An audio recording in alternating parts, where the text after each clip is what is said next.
Salut, c'est Julia, j'espère que vous allez bien. Moi, j'ai été malade toute la semaine et c'est pour ça que je vous poste cette vidéo avec un tout petit peu de retard, excusez-moi. Mais maintenant, je vais mieux, tout va bien. On peut commencer ce DIY.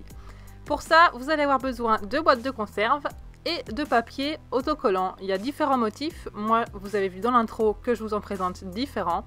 Mais pour l'exemple, j'ai choisi une imitation de bois blanc. Donc, dépliez votre feuille.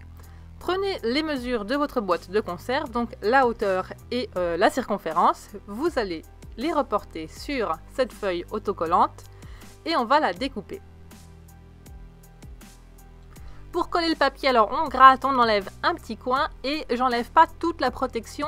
J'enlève juste un petit bout pour laisser apparaître une petite bande collante. Ce sera plus facile à appliquer. Et vous voyez que dans la boîte, j'ai mis un poids. Ça va éviter que la boîte roule. Ce sera plus facile pour poser le papier correctement.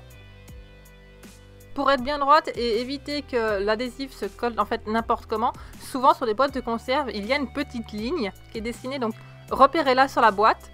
Et alignez-vous à cette ligne, hein, et après ça ira tout seul. Une fois que vous avez aligné, rien de plus simple, il suffit de venir tirer le côté non adhésif qui va se décoller et en fait le papier collant va se coller tout seul, tout droit, tout autour de votre boîte de conserve.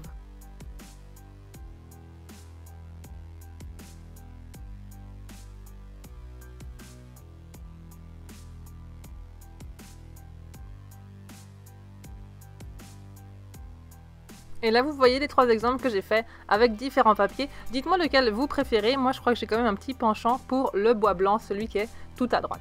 J'ai rajouté aussi à l'intérieur comme une petite chaussette en matière éponge et un petit nœud. Je vous ai pas filmé ça, je sais pas si ça vous intéresse la partie en fait couture, étant donné que moi j'utilise une machine à coudre et que tout le monde n'a pas une machine à coudre chez lui.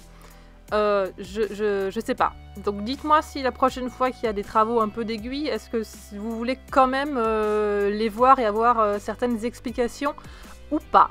Voilà, le DIY est terminé. Si vous le refaites, n'hésitez pas à m'envoyer des photos, à me les montrer, à me taguer. J'aimerais bien voir ce que ça donne aussi chez vous, quel choix vous avez fait. Nous on se retrouve la semaine prochaine.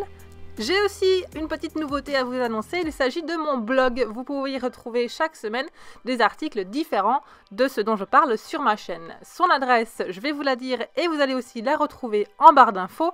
Il s'agit de mode beauté lifestyle, leblog.com. N'hésitez pas à vous abonner pour ne rater aucune vidéo, à la commenter, à mettre un pouce vers le haut si elle vous a plu. Nous on se retrouve la semaine prochaine, je vous dis portez-vous bien, ciao!